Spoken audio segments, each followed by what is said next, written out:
This 11-story hotel is unlike anything Melbourne has ever seen. With an amazing rooftop bar and gathering space, incredible conference facilities, and of course, amazing guest rooms and suites like this one.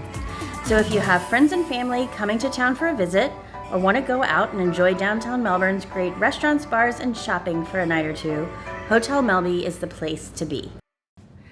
And welcome back to the 411 on the 321. Tales, tenets, and tips from Space Coast business leaders, brought to you by the Melbourne Regional Chamber. I'm your host, Mel Thomas, and I am so excited to be joining you this morning from the gorgeous Hotel Melby. With me this morning is a very special guest. I think you need no introduction, but I'm going to do it anyway. Thank you. It's Mr. Joshua Adams, who has a fabulous title, Head Honcho at Rock, Paper, Simple. Welcome, Joshua. Thank you. Thanks for having me. Oh, I'm so glad to talk to you. Before we get started with Joshua, we're going to break for a few words from our champion sponsor, Hedrick Brothers Construction. Since 1979, Hedrick Brothers Construction has been delivering quality construction for the commercial and luxury residential markets of South Florida. In 2020, Hedrick Brothers expanded into the Space Coast region and opened an office here in Melbourne. 3 years later, the team has grown to over a dozen professionals, working on large, local projects and investing in our community. The sky is not the limit for the Hedrick Brothers team. Check them out. You'll be glad you did. And we're back. So, Joshua, like I mentioned, I don't think you need any introduction, but for people that are listening and watching, could you give us a little bit of background on what is Rock, Paper, Simple and what do you do? Yeah, Rock, Paper, Simple's a digital marketing agency. We're here in Melbourne, Florida. We started 10 years ago, coming up on 11 years ago. I can't believe it. And we were just a web design company. We built websites for marketing purposes, and over the years, it's grown quite a bit. Today, we're a team of 21. Okay. Full service agency, digital marketing, branding, video production, web design, the whole deal, all in-house. Okay, so this is like nothing for you to be sitting here this morning. I've been on camera many times, yes. Good, glad to have it. So, Rock, Paper, Simple, very, very interesting. Can you tell us how you came about that company name? Yes, so it was 3 a.m. and the domain name was available. Okay. So there it is. The longer version, although that is actually accurate, the longer version is I was looking for the word simple in the name. Okay. Primarily because I had been in the industry for a decent while at that point, and I'd been a little bit frustrated with the over complexity of things. It felt like, especially in some situations where I was in the room, I felt like the client was being oversold. Things were being made over complex, and I just didn't feel good about that. There was an integrity issue there. Some things were just made more challenging than I felt like they needed to be. And so the word simple had to be in it. I was just for sure. And all of the names that went with that were terrible. I had all these very kind of boring technical names that I was coming up with, simple web design, simple this, simple that. Oh, that sounds kind of like basic. I don't like that. It kind of sounds simple, huh? So I was like, I need to do better. And I really wanted a fun brand. I wanted something that was more fun, more engaging, more human.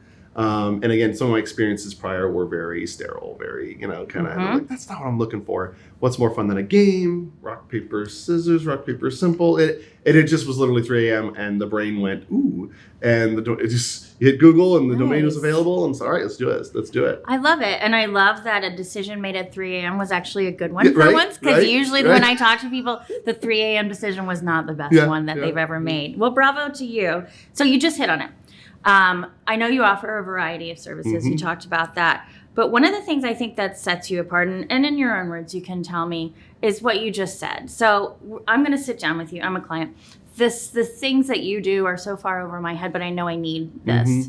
Can you tell me how you take that approach with your clients to, like you said, not oversell them, but to really sit down and consult with them and see what they need, what's the budget, and how can we do it? Yeah, this has been an innovation the last few years for us. We struggled with it early on, to be really honest. Even though I complained about it, like, they're not doing it right, and I still was struggling with that.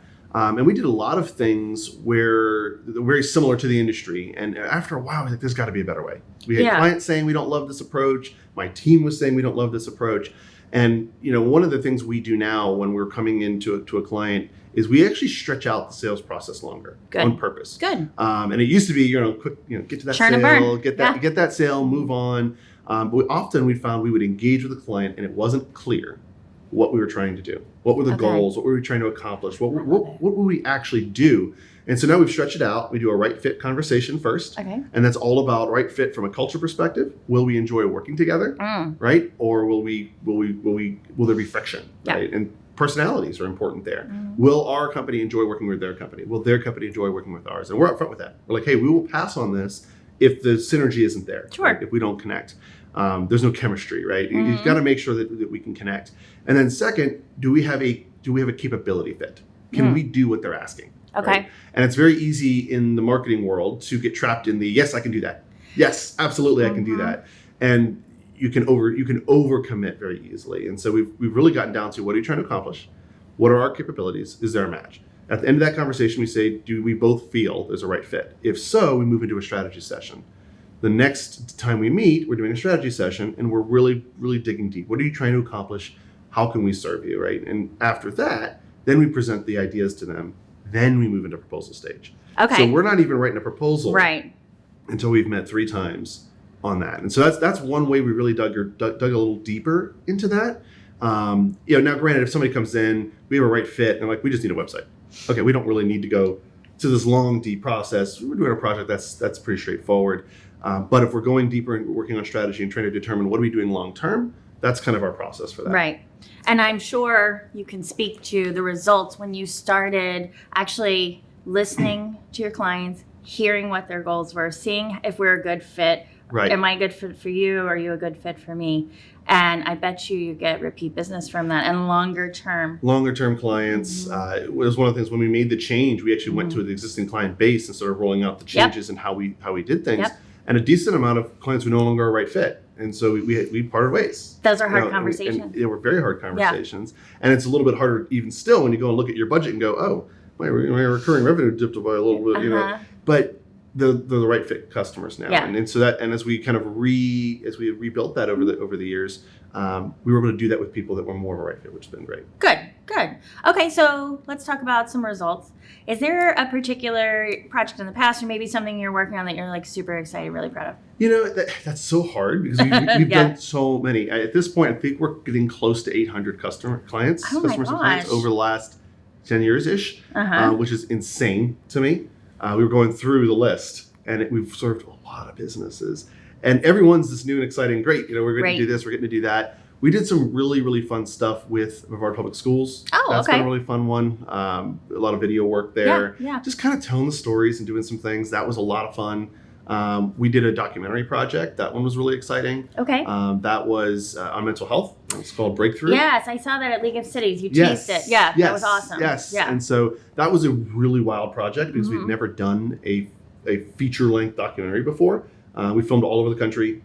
We did a lot of stuff here in the studio. Yep. We just signed a sales agent for that documentary, so we're excited about that. So really excited about seeing that get out to the world. Okay. So those are a couple. It's always hard to pick one.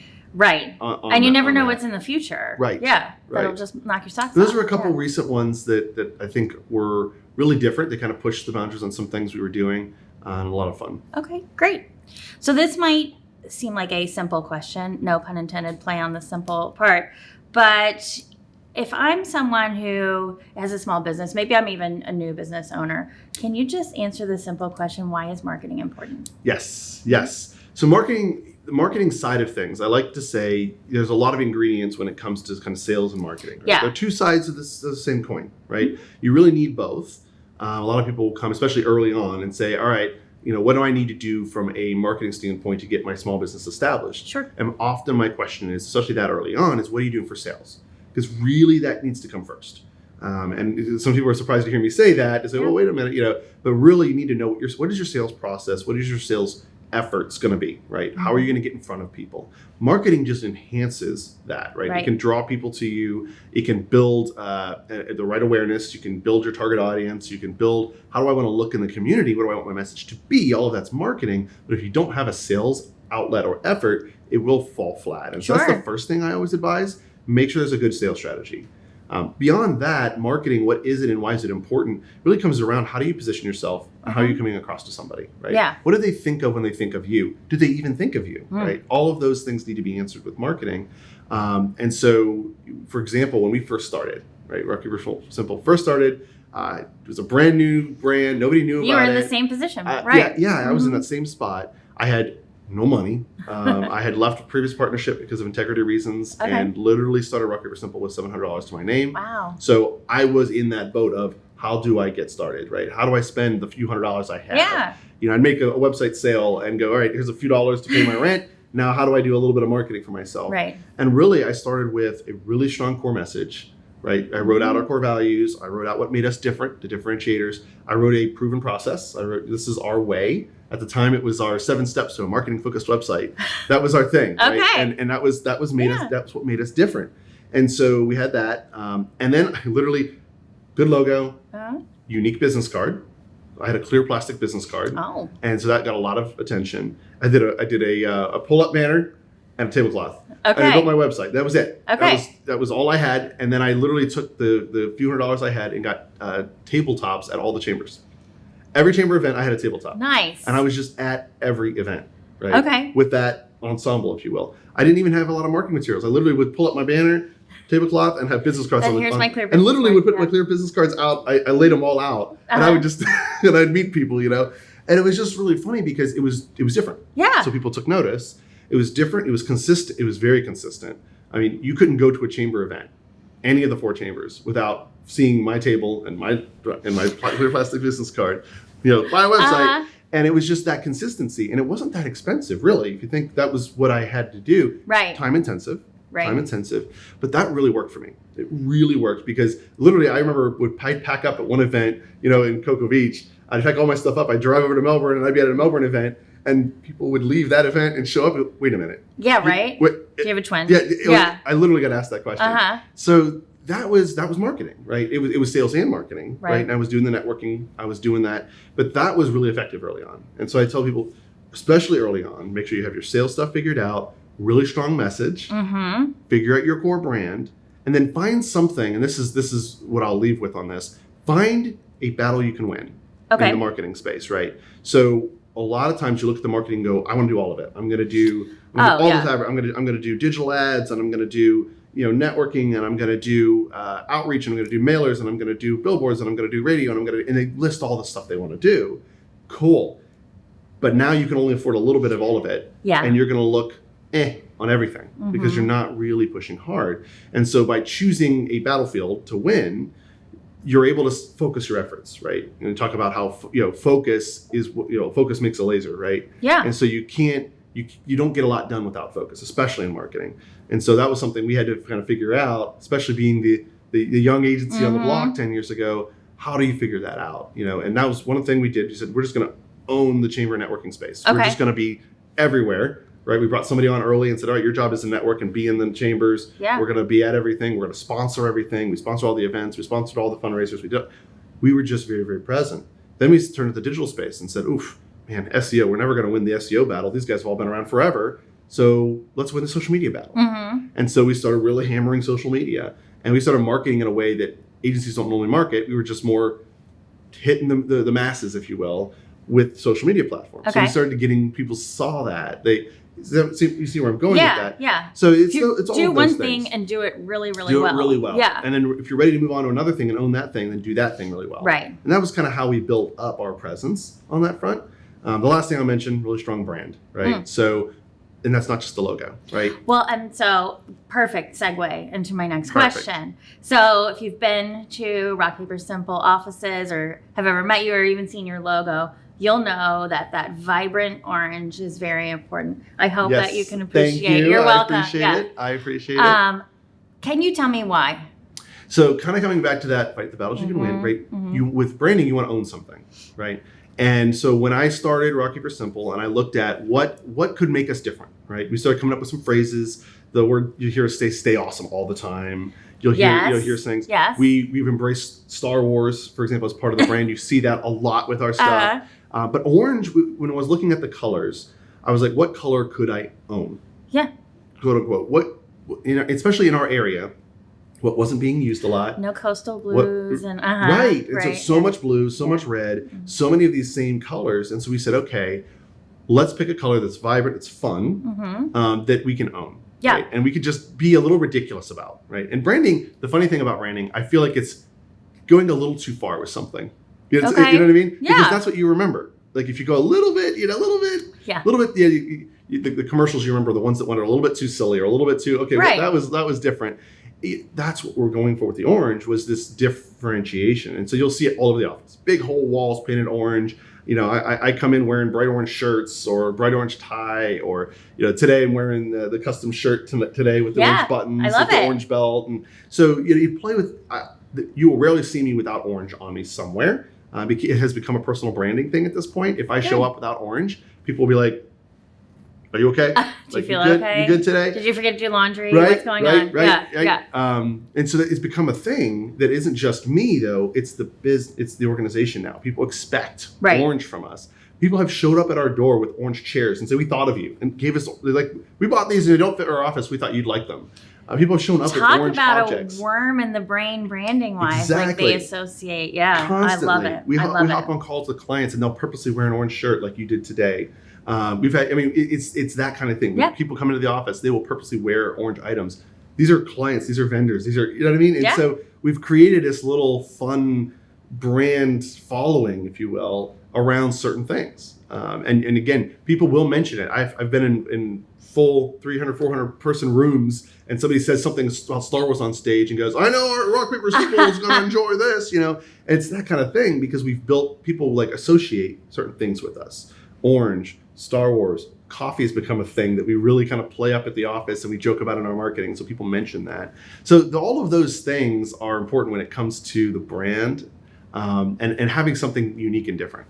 Okay. Love it. So you mentioned the chamber when you were first getting started. You have now been with the chamber. You've actually upgraded to an investor with the chamber. So it's been 3 years. I'm sure they appreciate that. Thank you so much for making that investment in such an important organization. I wonder if you could kind of speak to how you're still able, now that you're established, now that you've been around for a decade, 21 people employed, how are you still using that partnership? I know I still see you at the networking things, but you're not necessarily running from one tabletop event to another. Right. How has that morphed for you? Yeah, first thing I would say is I've actually been involved in the chambers for about 17 years. Okay. Which is insane to me. Right. All 4 chambers for 17 years, one way or another. Networking, being a member. And so that, first of all, that's wild. Second, I think early on, you're trying to make a presence. You're trying to get known. You need to be at everything, right? And as you begin to build that presence, then you don't need quite as much. But we have absolutely stayed engaged for the entirety of that time. And the way I see it now is it continues to be that connection point to the community, right? The chambers are serving the community, they're serving the business community, and that's who we serve. Right. And so that is a direct connection for us to connect with the right people. We often find it's a great source for not just customers, but vendors, new team members. One of our recent team members came as a referral from somebody that I knew through the chamber, right? And so those kind of network is hard to replace. Sure. If I look at a lot of my colleagues who also own businesses, and we can get together and cry about the same things and celebrate about the same things too. Mostly cry. But I kid. But tears of joy. Right? Tears of joy, Joshua. Yes. Only. Yes. But most of those people I've met at the chambers. Most of those people I've met in the community at those networking events, and that builds that connection, that camaraderie. So there's a lot of reasons. There's a business reason, there's a financial reason, but there's also that connection to the community that is so important. Let's talk about that. So before we have to wrap up, it's so important that I want to talk about community. Yes. And you and your wife are so involved in the local community. Amazing things that you both do. And I know you both have separate passions, but if there's one thing, absolutely Brevard County and the Space Coast community. Can you talk about why that is, why that's important for you as a business person, for you as a family man, and how do you juggle that with running a company all the time? No, it's important to go back to why, right? So why did Rock Paper Simple get founded? Right? I'd like to answer that. So the main reason that it was founded was I was in the industry, didn't like what I saw, and I wanted to see something better. As that flowed from there, I said, okay, I want to create something that is better for the customer, better for the employee that's going to work there, better for the community. So all 3 of those things were in my mind. Sure. I wanted to make an impact. I have a strong faith background, and I believe that it is a God-given responsibility to serve our community, to serve our neighbor, to love our neighbor, right? 2 greatest commandments: love God, love people, right? Yeah. And loving people is one of the biggest drivers between that desire to be involved in the community. You can't love one without the other. You can. You can. And so that is a strong driver, if that makes sense. And it's one of the reasons that being an entrepreneur is a lot of work. Right. Right. And if there's not more to it than just driving the business forward, then there's got to be more to it. I was going to say, then you would be gray or bald by now if it was just being an entrepreneur. There's got to be more to it. And because it's very difficult, it's very hard. But being able to make an impact on the community, being able to make the impact within our team, that's a huge driver. And so both my wife and I feel strongly about that. And that's why you'll see us at a lot of these events, a lot of these fundraisers. We're on nonprofit boards. We want to give back to the community. We want to make people's lives better. And that's a part of that. Yeah. I do think indirectly the business has benefited from that. Oh, absolutely. For sure. Yeah. Because you get a lot of exposure through that. You get a lot of opportunity to connect with the community on a deeper level.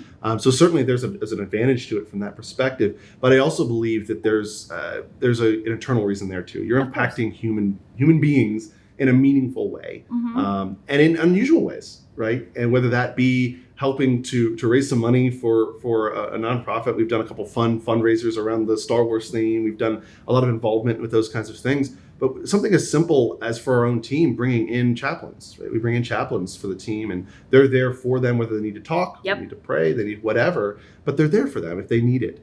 Being able to create a work environment where people will thrive, not just in a professional sense, but in a personal sense.